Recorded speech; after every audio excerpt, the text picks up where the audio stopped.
Nymphomaniacs have always been around, there's no question about that. Thus, there's no one precise way to date the beginning of nymphomania in human history, but we're going to try to get as close to it as we can and explore how nymphomaniacs have been treated throughout the time. One thing's for sure, by the end of this video, you'll definitely know how to spot a nymphomaniac and what to do with her when you finally meet one.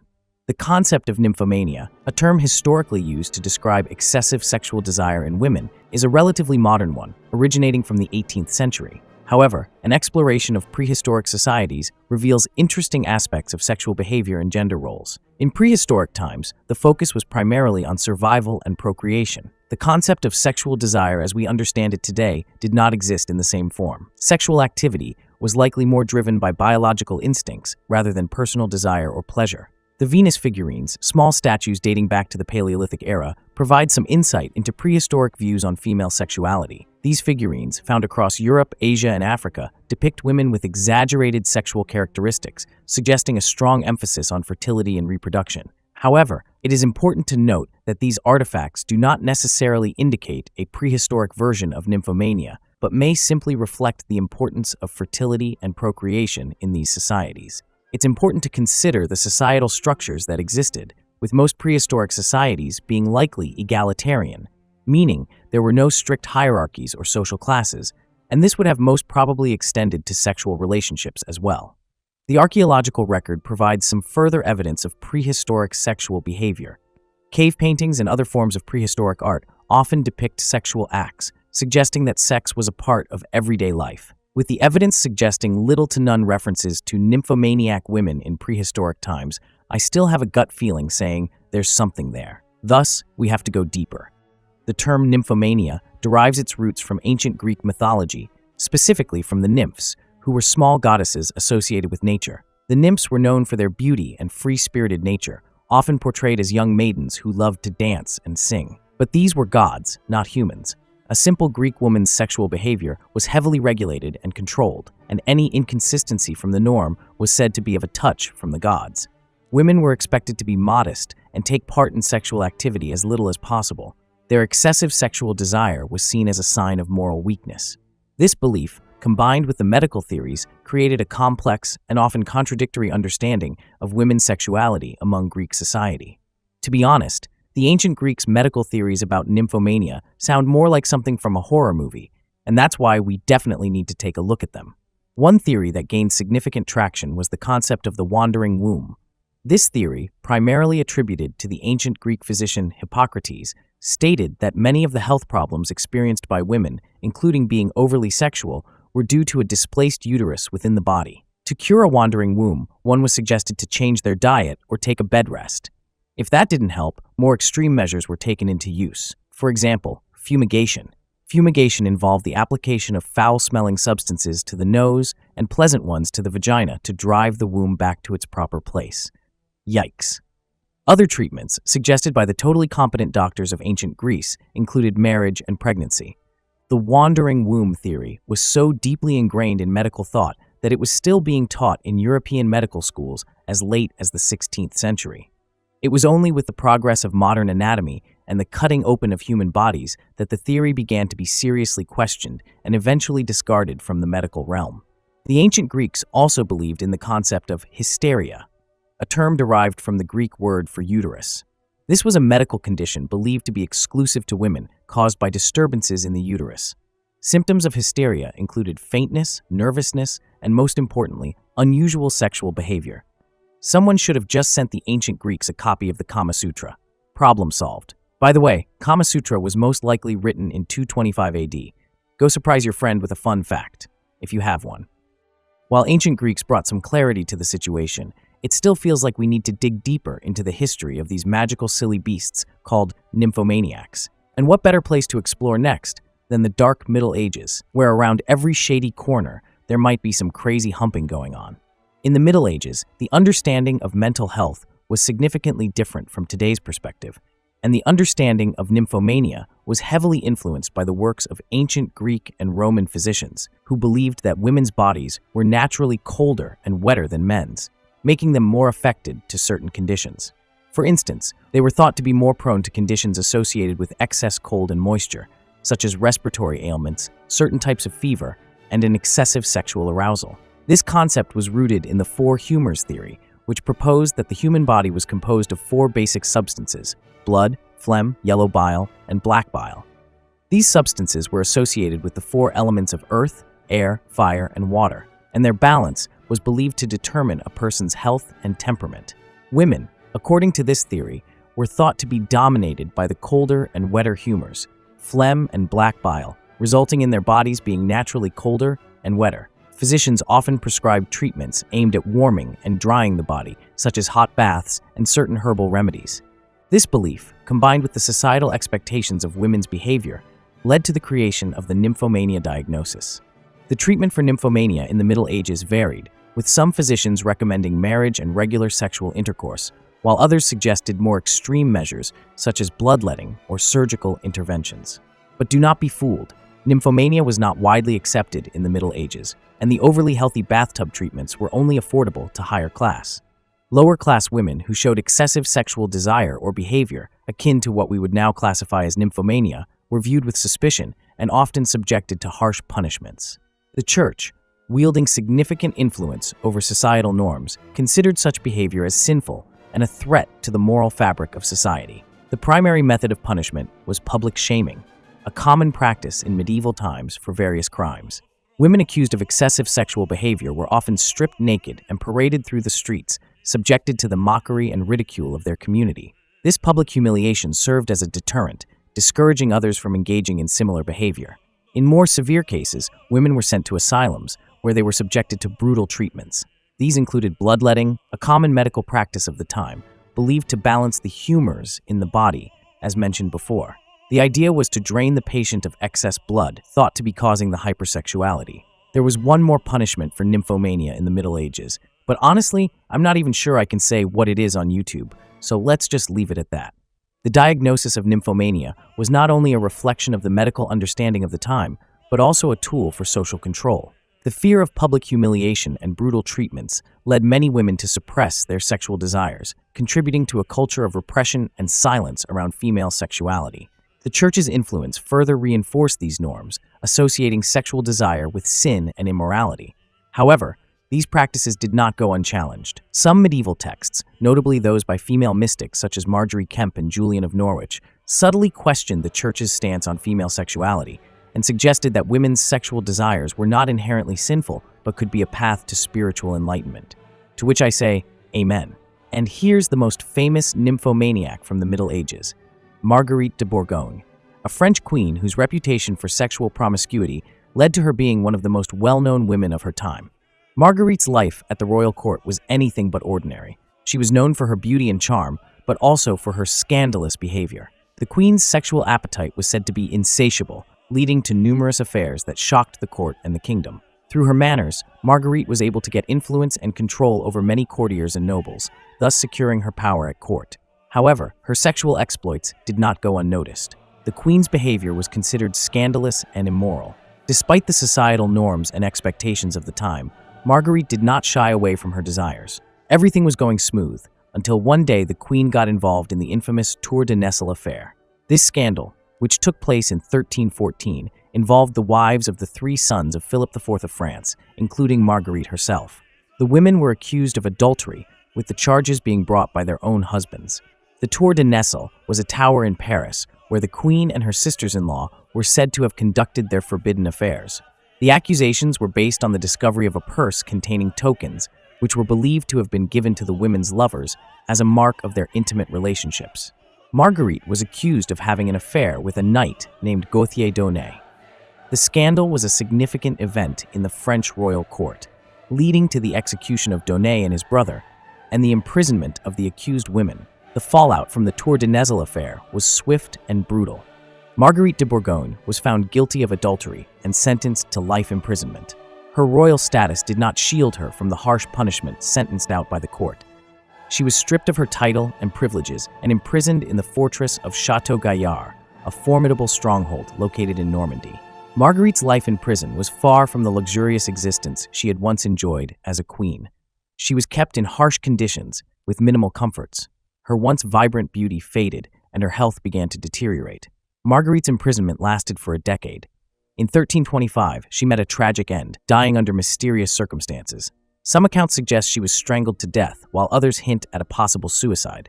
It might be a life story with a sad ending, but its true essence lies in joy. The legendary Queen of France carried on something beautiful, the never-ending spirit of nymphomania. And though one might say it's a curse, not a blessing, then I say it's always up for discussion. So let's dig deeper and see where the truth actually lies. By the 18th century, the term nymphomania was coined, as already mentioned twice, marking the medicalization of female sexual desire. It was a time when the medical field began to categorize and label various conditions, including those related to human sexuality. French physician Bienville, who came up with the term, described nymphomania as a female disease, characterized by an insatiable desire for sexual intercourse.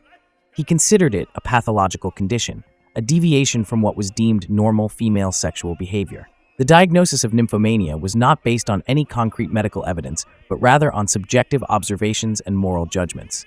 Symptoms for this sickness varied widely, from flirtatious behavior to a strong desire for sexual gratification, and even to reading novels, which were considered a corrupting influence to the woman's mind. The diagnosis itself was mainly used to control and pathologize women who did not conform to the societal expectations of modesty and passivity in sexual matters. It's important to note that the concept of nymphomania was deeply rooted in the societal context of the 18th century. This was a time when women's roles were largely confined to the home sphere, and their primary function was seen as bearers of children. Any expression of female sexual desire outside the bounds of marriage and procreation was viewed with suspicion and often shamed. The notion of nymphomania was not limited to the medical sphere, but affected popular culture as well. It was often portrayed in literature and art of the time, further reinforcing societal stereotypes about female sexuality. And born in 18th century, the most well-known nymphomaniac throughout history is said to be Russian Tsar Catherine the Great, who had so many lovers she had to kill her husband to find time for them. She even had a secret room filled with genitalia-adorned furniture to take her partners to. One could even say she was the Russian Dorian Gray of 18th century. The diagnosis of nymphomania was further reinforced by the rise of psychiatry in the 19th century. Psychiatrists like Richard von Krafft-Ebing and Sigmund Freud shamed female sexual desire, labeling it as hysteria or nymphomania. Freud, in particular, had many seriously weird theories about nymphomania among women, for example, the theory of penis envy. He proposed that during the psychosexual development stages, a young girl realizes she lacks the body parts only men have, leading to feelings of inferiority and jealousy towards males. Freud also introduced the term Electra complex to describe a girl's feelings of rivalry with her mother for the affection of her father. This, according to Freud, leads girls to nymphomania. It's important to note that these theories were met with criticism and controversy at the time, with many arguing that they reflected Freud's own biases rather than universal truths about female sexuality. One thing's for sure, Freud sure was a unique guy with some really weird theories. But the 19th century brought along many odd theories about nymphomania, including a breath of fresh air for the ladies who just can't keep it in their pants. But first, the medical theories. One influential theory was that of degeneration, which suggested that certain individuals and families were predisposed to mental and physical decline. This theory was often used to explain nymphomania, with women diagnosed with the condition seen as degenerate and a threat to social order. Another influential theory was that of neurasthenia, a condition characterized by nervous exhaustion and weakness. Many physicians believed that excessive sexual desire in women could lead to neurasthenia, further linking nymphomania to mental illness. But just when the ladies thought they'll never get a break, there appeared several critics who challenged the medical and societal understanding of female sexuality. Some physicians argued that nymphomania was not a disease but a natural variation in sexual desire. They pointed out that the concept was based on arbitrary and culturally specific norms, and that it was used to pathologize and control women's sexuality. These critics also pointed out the double standard in the way male and female sexuality were viewed. While women were diagnosed with nymphomania for displaying excessive sexual desire, men were rarely pathologized for similar behavior. This double standard reflected the gender norms of the time, which saw male sexuality as active and aggressive, and female sexuality as passive and submissive, leading to tensions between societal expectations and individual desires. Despite these criticisms, the concept of nymphomania remained influential throughout the 19th century and well into the 20th century. By the mid-20th century, the understanding of women's sexuality began to evolve. The Kinsey Reports, published in 1948 and 1953, challenged the common views on female sexuality, suggesting that women's sexual desires were far more varied and intense than previously believed. However, the term nymphomania continued to be used, often mockingly, to describe women with active sexual lives. The 1950s also saw a rise in the use of lobotomies to treat various psychiatric conditions, including nymphomania. This insane procedure, which involved damaging the frontal lobes of the brain by hammering a pick into it, was seen as a last resort for treating nymphomania, thank God. The practice was controversial and often led to severe physical and mental side effects. To think that only 70 years ago they were breaking open the heads of some of the most wonderful people on earth, legally, is a bummer. In the 1960s and 70s, the feminist movement began to challenge the concept of nymphomania. Feminist scholars argued that the term was used to pathologize women's sexuality and reinforce patriarchal control. They pointed out that there was no equivalent term for men, highlighting the double standards in societal attitudes towards male and female sexuality. Not really sure why there's a need for such word, but okay. In the late 20th century, the concept of nymphomania continued to evolve. The term was increasingly seen as outdated and sexist, and it was rarely used in medical or psychiatric contexts. It was seen as a relic of a time when women's sexuality was misunderstood and stigmatized. As we entered the 21st century, the term nymphomania had all but disappeared from medical and psychiatric literature. The 2000s saw significant advancements in the understanding of women's sexual health. The World Health Organization recognized that women's sexual health involves a positive approach to human sexuality and the possibility of having pleasurable and safe sexual experiences. This was a far cry from the early 20th century, when women's sexual desires were often viewed as a disorder. During this period, the field of sexology made significant strides in understanding female sexuality. Research highlighted the complexity and diversity of women's sexual desires, challenging the simplistic notions that had previously come up. The concept of nymphomania as a disease seemed increasingly out of place in this new understanding of women's sexuality.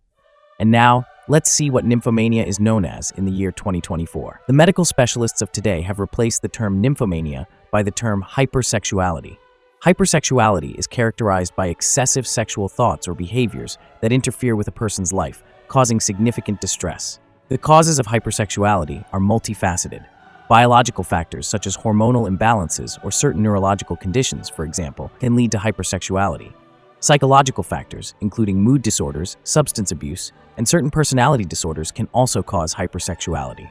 One common misconception is that hypersexuality is simply about having a high sex drive. However, it's much more complex than that. Hypersexuality involves a compulsive need for sexual activity that can lead to distress and impairment in daily life. It's not about enjoying sex, but about being unable to control sexual impulses. Another misconception is that hypersexuality is a choice. This can lead to blame and judgment towards individuals with the condition. However, hypersexuality is not a choice, but a complex interplay of biological, psychological, and social factors. These misconceptions can have serious consequences. They can prevent individuals from seeking help, exacerbate feelings of shame and guilt, and perpetuate harmful stereotypes. It's crucial to challenge these misconceptions and promote a more accurate and compassionate understanding of hypersexuality. These ladies must be embraced. Keep that in mind. It's important to note that today's doctors view hypersexuality as something that is not a moral failing or a character flaw, but a complex interplay of biological, psychological, and social factors that can have serious consequences if left untreated. It can lead to relationship problems, occupational difficulties, legal issues, and physical health risks. But still, if you research the web, they ask individuals experiencing hypersexuality to seek professional help. But after knowing all this, I'm afraid they're going to try to lobotomize me in a dark office corner somewhere. The treatment actually involves a combination of psychotherapy, medication, and self-help strategies. So go get help, you maniac. Be sure to watch all of our documentaries, which should appear on the screen just about now. There's only 2 on the screen, but you can find more from our channel page. Let us know which documentaries you want to see next in the comment section below, and be sure to like and subscribe to our channel. History, but fast.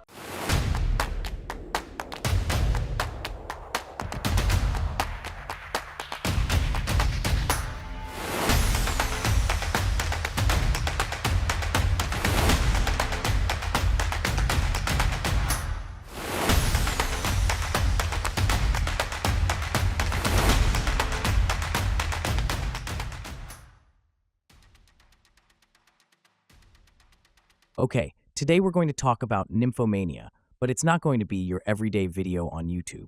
This time, I've decided to do something special for you and include 0 boring sentences in the whole script. That's right, no empty talk or repeating.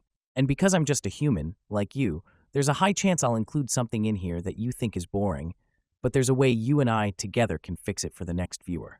When you find a boring sentence, instead of commenting, "Your video sucks," write the boring part up with a timestamp in the comments section, and I'll edit it out in the YouTube built-in video editor. So each time you hear something that shouldn't be in the video, we're going to remove it for the next listener. And by the end of all this, we're going to have the one and only perfect freaking nymphomania documentary on YouTube. Let's go, because there's not a single second to waste. The phenomenon of nymphomania describes excessive sexual desire typically observed in women. The term was coined much later, but the activity itself traces back to early human tribes. In ancient tribes, this was part of broader social and reproductive behavior rather than a medical condition. Early human communities had different social dynamics, where sexual activity was openly integrated into daily life. Anthropological studies suggest these tribes lacked rigid moral structures around sexuality. The concept of nymphomania was likely perceived distinctly, more tolerated or institutionalized in rituals and communal practices.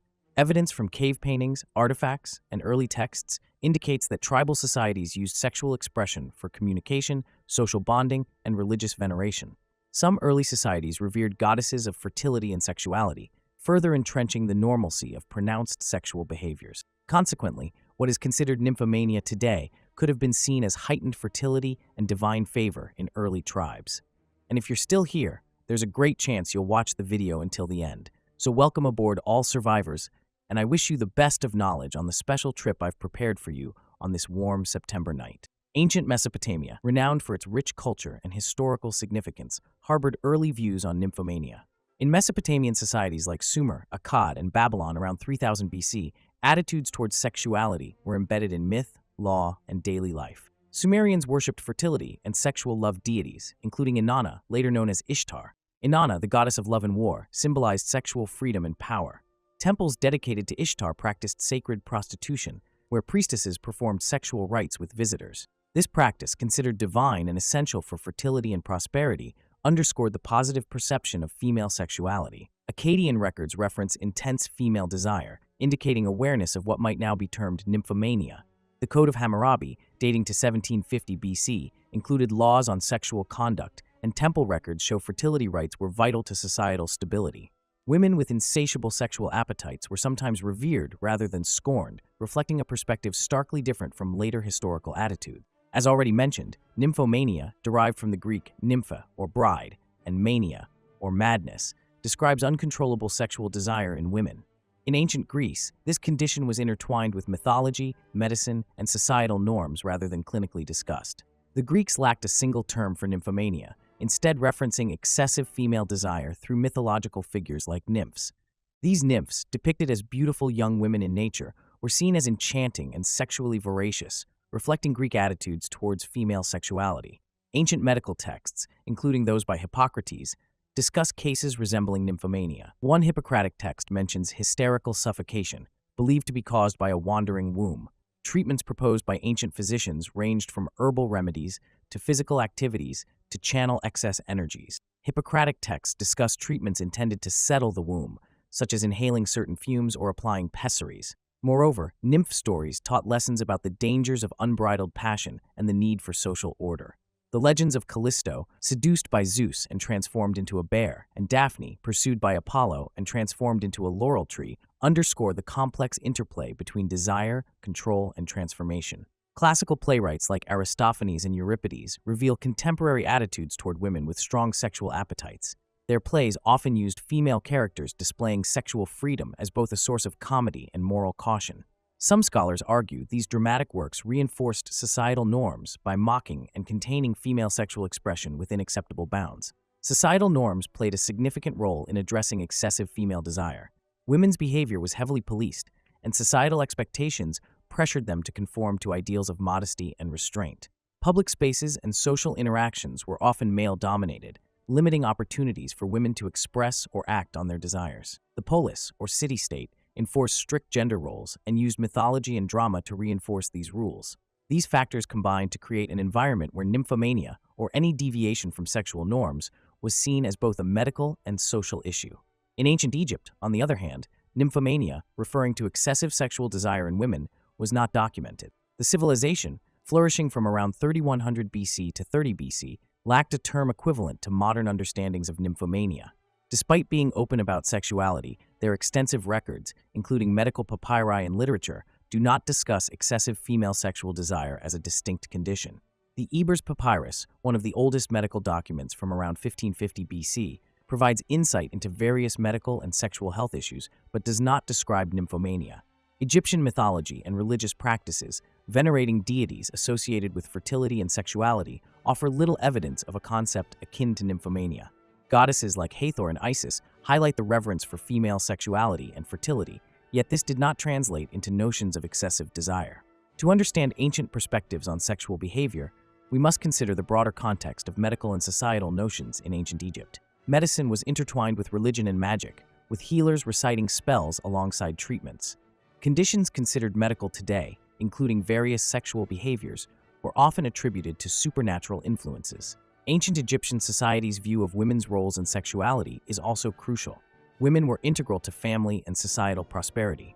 Sexuality was celebrated as part of the life cycle, with fertility venerated due to its link to community survival. No surviving Egyptian medical texts or hieroglyphics describe a condition resembling nymphomania. Instead, sexual behavior, including that of women, was depicted matter-of-factly, devoid of moralistic judgment. Although there was no nymphomania in ancient Egypt, and one could say that thus it is a boring sentence, so to say. But I think it's a good example of how a society can live without excessive sexual desire. I think it's something admirable, thus worth mentioning. And with this, we're moving on to ancient Rome, where nymphomania was definitely a thing. I can guarantee you that. Nymphomania in ancient Rome was viewed as both a medical condition and a social phenomenon. Roman society had rudimentary concepts of psychological disorders. The term nymphomania isn't directly sourced from ancient texts, but developed in later medical literature. Its symptoms align with what Romans described in women exhibiting excessive sexual behavior, often judged through moral and gender norms. Medical practitioners like Galen and Aretaeus of Cappadocia wrote on female anatomy and disorders. Galen's theory suggested an overabundance of black bile or yellow bile could cause such disorders. Medical treatments for nymphomania in ancient Rome were varied and severe, including cold baths, bloodletting, and certain herbs believed to balance the humors. In extreme cases, women underwent clitoridectomy. And while ancient Rome had its share of scandalous figures, Empress Valeria Messalina stood out as one of the most infamous nymphomaniacs of all time. Born around 20 AD, she was Emperor Claudius's third wife, wielding immense influence over him in the Roman court through her beauty and cunning. Messalina's notoriety stemmed from her insatiable sexual appetite, extraordinary even by Roman aristocracy's lax standards. Ancient historians like Tacitus, Suetonius, and Pliny the Elder detailed her numerous affairs and manipulative schemes. One infamous story recounts a contest she held with a renowned prostitute to see who could entertain the most lovers in one night. Messalina reportedly won, epitomizing unchecked desire and power in Rome. Messalina's affairs had significant political ramifications. She leveraged her liaisons to elevate her lovers to high positions, securing their loyalty and enhancing her influence. Notable lovers included Gaius Silius, a prominent senator, and Nestor, a celebrated actor. Her relationship with Silius nearly led to her downfall. In 48 AD, Messalina allegedly married Silius publicly without divorcing Claudius, aiming to usurp his throne. This audacious bid for power was short-lived. Claudius was informed, and Messalina was swiftly executed. Elite women had limited public roles, yet figures like Messalina wielded influence, often controversially. But in everyday life, the Roman matrona, or respectable married woman, was expected to exhibit chastity and modesty, with deviations resulting in severe consequences. Emperor Augustus enacted laws like the Lex Julia to promote morality, penalizing adulterous behavior.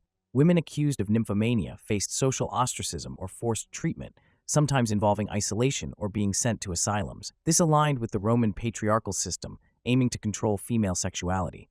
The societal implications were vast, touching on gender, power, and morality that defined much of ancient Roman culture. Legal records show that women accused of nymphomania faced serious repercussions, affecting their marriage prospects and social standing. Roman law provided men with procedural avenues to address their wives' perceived excessive sexual behaviors, often resulting in public humiliation or legal penalties for the women. Next up, there's the good old weird ancient Japan, which I know you guys love to hear about. In ancient Japan, while the term nymphomania didn't exist, its concepts were present. The Heian period, spanning from 794 to 1185 AD, provides rich accounts of sexual mores and attitudes, documented in literary works like The Tale of Genji by Murasaki Shikabu, a noblewoman at the imperial court. These writings reveal a society with complex sexual relationships. Aristocratic women, often confined to their residences, exhibited notable sexual autonomy, taking multiple lovers and asserting their desires, which might be seen as nymphomaniac through a modern lens. Shikabu's text is filled with clandestine liaisons and romantic entanglements, highlighting the sexual agency women wielded. Additionally, shunga, or erotic art, flourished during various periods, including the Heian period. Shunga depicted diverse sexual encounters and fantasies, enhancing our understanding of historical sexuality in Japan. These artworks often portrayed women as active participants in sexual acts, suggesting a nuanced comprehension of female desire. Religious and spiritual beliefs, such as Shintoism and Buddhism, also shaped attitudes towards sexuality, adding layers of guilt, pleasure, and divine sanction. Examining nymphomania through the prism of ancient Japan reveals a society with intricate sexual dynamics, far from monolithic views imposed by later narratives. Delving into Heian period records, it's essential to explore the everyday lives of women and their sexuality.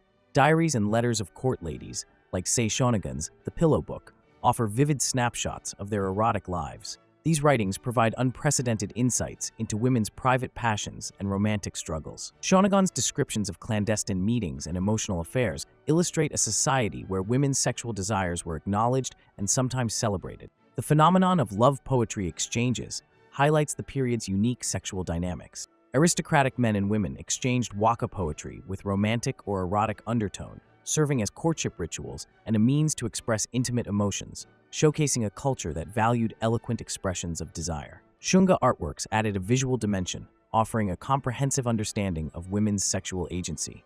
These prints depicted explicit scenes with willing female participants, challenging the notion that ancient Japanese women were passive in sexual matters. Collectively, these cultural artifacts reveal a Heian society that, despite its hierarchy, allowed women to explore and express their sexuality within certain bounds. Transitioning from the Heian period to the Kamakura, from 1185-1333 AD, and Muromachi, from 1336 to 1573 AD, eras, shifts in female sexuality representation and perception are evident. The rise of the samurai class imposed rigid gender roles and emphasized martial values, significantly reducing women's sexual autonomy as societal expectations around chastity and fidelity tightened. Confucian ideals reinforced these norms, advocating for hierarchical family structures and limited sexual freedom for women. Despite these restrictions, pockets of resistance and spaces for women's sexual expression existed. Medieval courtesan literature reveals women maneuvering within constraints to assert sexual agency. The Edo period, spanning from 1603 to 1868 AD, introduced new dimensions to female sexuality discourse. Urbanization and flourishing pleasure quarters, notably Yoshiwara in Edo, modern-day Tokyo, allowed courtesans a form of sexual autonomy within a patriarchal society. Ukiyo art, or pictures of the floating world, depicted intricate relationships and sexual lives in these quarters, showcasing the complexity of female desire beyond simplistic representations. However, such expressions were largely confined to societal margins, as mainstream norms upheld restrictive views on female sexuality. Exploring nymphomania-like behaviors across historical periods in Japan reveals a nuanced tapestry where female desire was alternately celebrated, confined, and commodified. Next up, I want to discuss something rather important and interesting. It's nymphomania during wartime. During war, societal norms and behaviors can shift dramatically, leading to various psychological and social phenomena. One such phenomenon is nymphomania, particularly evident during intense societal stress like wartime.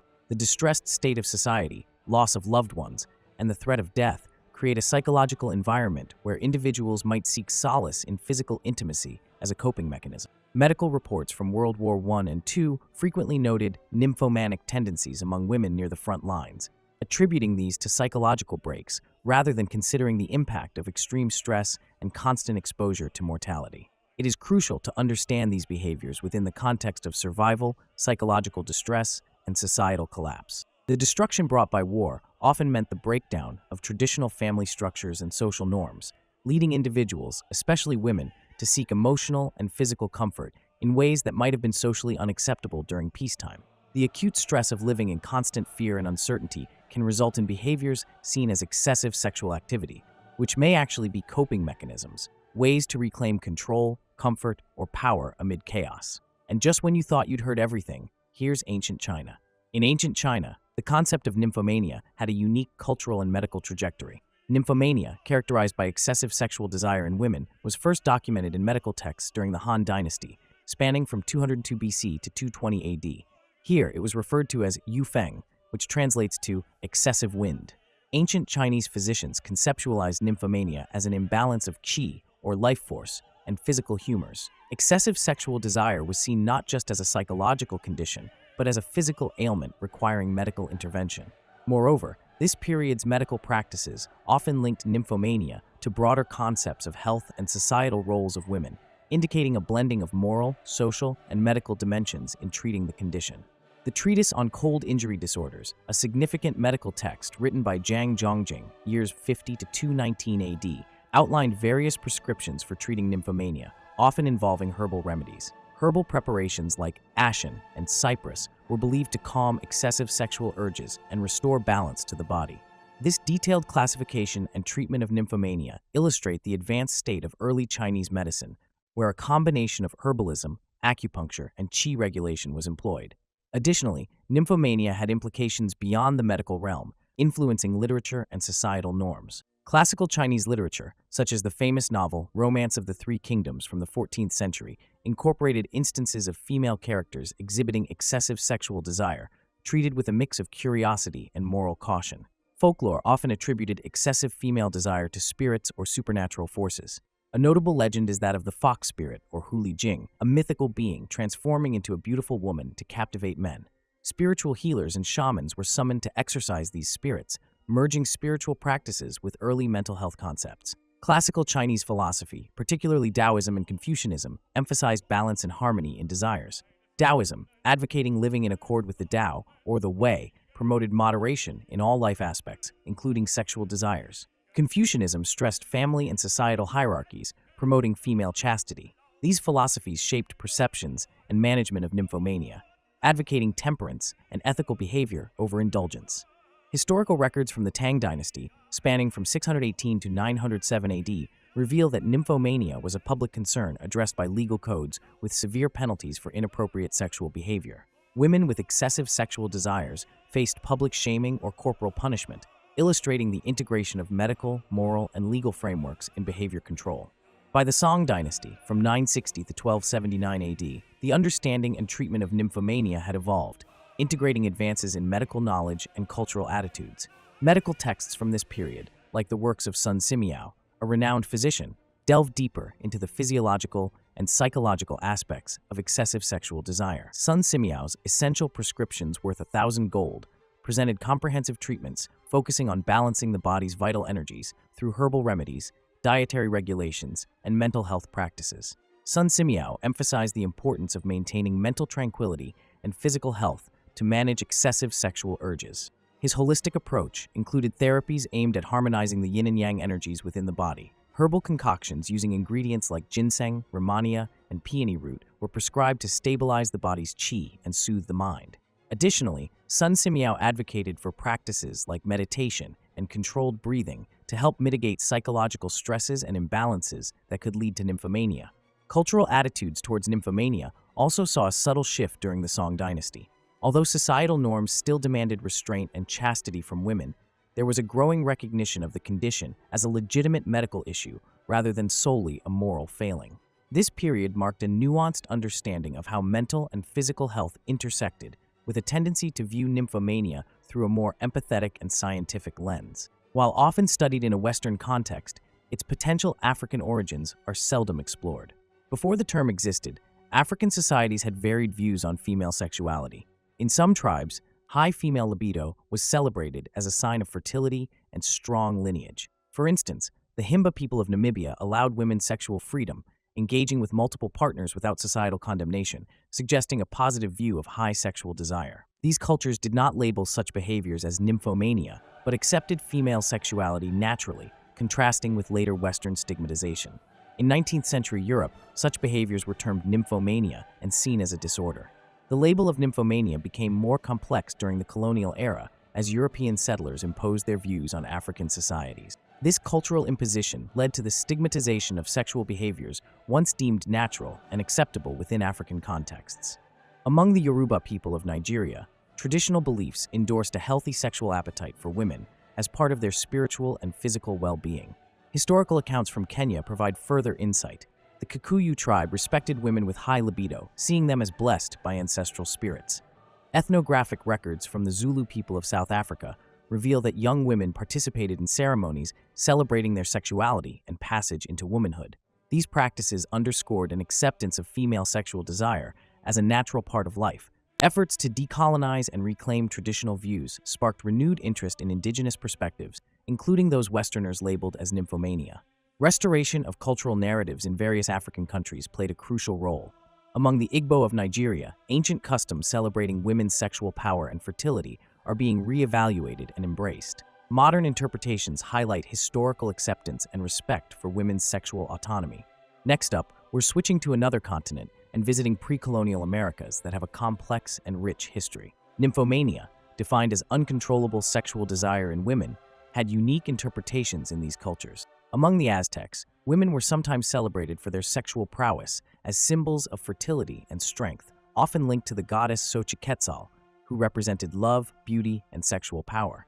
Women embodying these traits were seen as earthly manifestations of this deity, and their desires were revered, not demonized. The Mayan civilization held distinct beliefs about sexuality. The Mayans did not stigmatize female sexual desire. It was viewed as natural and essential for community continuity. They revered deities that celebrated sexuality. The moon goddess, Ixchel, associated with fertility and sexuality, was venerated by women seeking to conceive. Ixchel's relationships with other gods highlighted themes of love and desire, normalizing these aspects among her followers. In some Mayan communities, women with strong sexual desires were honored as priestesses, holding significant religious and social power, leading rituals, and acting as intermediaries between gods and people. In colonial America, nymphomania was viewed morally and religiously rather than scientifically. Early settlers, influenced by Puritan beliefs, saw female sexual desire beyond procreation as sinful. They described it through clergy-backed doctrines, associating high libido with moral decay and attributing it to the devil's temptation. This led to severe consequences, with women often ostracized, punished, or subjected to exorcisms. 17th century records highlight women accused of excessive lust facing trials and harsh treatments. While men's sexual urges were more excused, women faced harsher judgments. Figures like Cotton Mather reinforced this narrative, emphasizing female purity and subservience to husbands, using biblical references to shape societal norms and interpretations of female sexuality. This socio-religious framework stifled open discourse on women's sexuality in early America. During the 18th century, European medical theories began influencing colonial America, challenging religious perspectives on nymphomania. Medical professionals like Dr. Benjamin Rush advocated for a scientific understanding of the condition. Rush's work sought to distinguish moral failings from medical issues. Enlightenment thinking encouraged a rational approach to human behavior, though biases persisted. This period marked a gradual shift from purely moral interpretations to those incorporating mental and physical health. In 1776, Dr. James Graham's Temple of Health in London included treatments for female disorders, reflecting evolving attitudes. Previous views were punitive, but newer approaches began to see nymphomania as a condition needing medical treatment. Treatments in the 18th and early 19th centuries included cold water baths, leeches, and even genital cauterization, highlighting persistent misunderstandings of female sexuality. By the early 19th century, medicine began to categorize sexual health issues, and nymphomania entered medical texts. Early medical approaches were influenced by societal and religious preconceptions about women's purity. Pioneering physicians like Jean-Étienne Dominique Esquirol described excessive female sexual desire as a mental disorder. Treatments remained primitive and harmful, including pelvic massages and clitoridectomy. These practices stemmed from misunderstandings and fears about female sexuality disrupting societal norms. Historical records note women were forcefully subjected to these interventions, highlighting gender biases in medical practice. Ironically, these treatments aimed to curb excessive female desire, but often caused significant psychological and physical trauma, worsening the symptoms they sought to alleviate. This period underscored the conflict between emerging scientific curiosity and deep-rooted societal anxieties about female sexuality. And while nymphomania describes women with intense sexual desires, this phenomenon extends to the animal kingdom, reflecting a fascinating aspect of animal behavior. In animals, nymphomania signifies a frequent and intense sexual drive, observed in species like cats and rabbits. Female cats enter heat multiple times a year, displaying loud vocalizations, restlessness, and increased affection, indicating their reproductive phase and urgency to mate. Female rabbits remain nearly constantly receptive, ovulating after mating, ensuring readiness for reproduction. These behaviors drive species survival through rapid and frequent reproduction cycles. Among primates, bonobos engage in continuous sexual activity for social bonding and conflict resolution, including same-sex interactions, highlighting sex's role beyond reproduction in fostering social cohesion. Enhanced sexual activity ensures gene propagation and rapid adaptation to environmental changes. Small mammals with short lifespans face threats from predators and environmental hazards, so frequent reproduction increases their survival odds. Evolution favors nymphomaniac traits in certain species, aiding their survival in harsh habitats. And nymphomania is not exclusive to mammals. Birds, insects, and marine animals also exhibit heightened sexual behaviors linked to reproductive success. The common starling frequently and vigorously calls to attract multiple females, enhancing mating success. Insects like female praying mantises and spiders often mate with multiple males, increasing genetic diversity among offspring and enhancing survival chances. Despite the risks, this polyandrous behavior benefits females by providing genetic variability and adaptability. Similarly, certain marine species, such as female guppies, mate with numerous males to ensure optimal genetic fitness for their offspring, maximizing gene propagation. And now, moving back to the human realm, in Middle Ages Europe, nymphomania was seen not just as a medical condition, but also intertwined with superstition, religion, and moral judgments. The term originates from nymph, mythological female spirits in Greek lore, and mania, denoting madness. In the Middle Ages, these associations took on a sinister tone. Women perceived as overly sexual were often labeled as afflicted with this condition. The Church's influence over European society played a significant role, teaching that sexual desire should be confined within marriage for procreation. Any deviance was viewed as sinful. Thus, women's sexual behavior outside these boundaries was harshly judged. Medical texts from the period, limited in understanding reproductive health, often portrayed female sexuality as dangerous. Physicians and scholars believed that a woman's sexual excess could lead to ailments like hysteria. Treatments varied widely, from herbal remedies to extreme measures like exorcisms, reflecting the era's blend of medicine and mysticism. The infamous Malleus Maleficarum, a witch hunter's manual written in 1486, condemned excessive female sexuality. Women with uncontrolled libidos were sometimes accused of witchcraft, persecuted, and even executed. This historical context reveals the layers of social control, sexism, and fear that shaped the concept of nymphomania in the Middle Ages. Medieval medicine significantly influenced the concept of nymphomania, alongside religious and societal condemnation. Influenced by ancient Greek and Roman theories, particularly those of Hippocrates and Galen, medieval beliefs held that four humors, blood, phlegm, yellow bile, and black bile, governed the human body. Disease was thought to result from an imbalance of these humors. Galen suggested that suffocation of the womb, or hysteria, could stem from pent-up sexual energy. And while the topic of nymphomania, or hypersexuality, is sensitive and controversial, let's discuss a few famous nymphomaniacs who we've had the luck to meet and greet with. Catherine the Great of Russia, reigning from 1762 to 1796, is often cited as being one of the most famous nymphomaniacs of all time.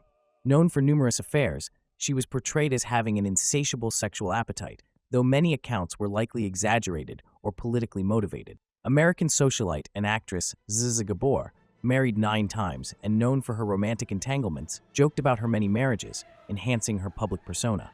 More recently, American media personality Paris Hilton has been in the public eye for her relationships and sexual escapades. Although portrayals of these women often leaned towards sensationalism, they exemplify how society views and reacts to female hypersexuality, with significant social and psychological implications. Exploring hypersexuality in modern times, we examine the media case of Tiger Woods. Known for his golf achievements, Woods' personal life faced scrutiny in 2009 due to multiple extramarital affairs. This scandal suggested sex addiction among high-profile athletes, broadening the conversation on hypersexuality. Another example is actress Lindsay Lohan, frequently in tabloids for her tumultuous personal life and relationships, often linked to hypersexual tendencies. Lohan's story shows how media portrayal blurs genuine struggles and sensationalism. In the digital age, social media influencers also contribute to this narrative. Kim Kardashian's rise to fame, partly from a leaked private video in 2007, illustrates the intertwining of hypersexuality and public personas. Kardashian's career, built on controversy and public exposure, highlights the evolving nature of notoriety in the current era. And this is where we're ending it. I sincerely hope you enjoyed the documentary, and now is the time to move on to the comments section and give your part in making this the best Nymphomania documentary ever aired on YouTube. Until we meet again, your one and only history provider, History But Fast.